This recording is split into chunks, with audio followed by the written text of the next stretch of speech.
Hello and welcome to my video where I'm going to show you how to make the quickest and simplest type of tassel.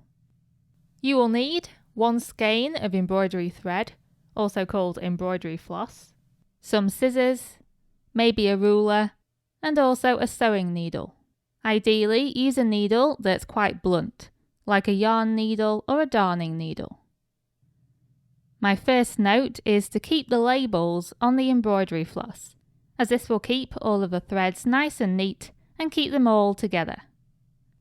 Then measure out and cut 2 strands of floss that measure about 12 inches long.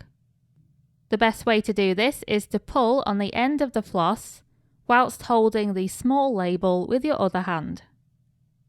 That should allow you to unravel the floss nice and smoothly.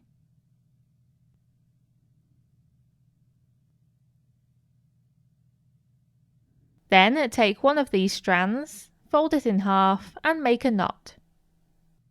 I made mine a few inches from the top. The loop that you create will be the hanging loop, from which you'll hang the tassel, so you can make it as big or as small as you like. Next, tie the loose ends of this strand in a double knot around the centre of the skein of floss.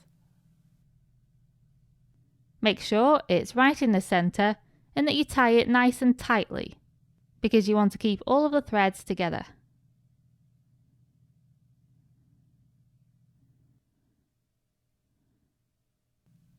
Then fold the skein of floss in half. You then need to take the other strand of floss that we haven't used yet and lay it horizontally on the table. Then lay the tassel in the centre of this strand, so that the strand lies about an inch or a bit less from the top of the tassel. Then tie this strand in a double knot around the tassel, like so. Next, you need to wrap each end of this strand a few times around the tassel. Then you can use your sewing needle to take the end of that strand behind the wrapped thread and down into the body of the tassel. Because the colour of the strand is the same as the colour of the tassel, it'll just blend in. Then repeat the same for the other loose end. If you don't have a needle at all, just use your fingers to try and tuck the ends of the strands behind the wrapped thread. At this point, you can remove the paper labels.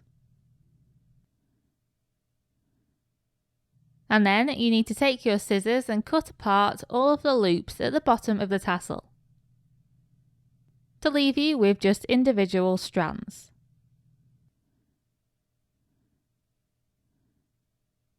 I like to use a fine-tooth comb just to neaten up all of the strands and make sure none of them are looped.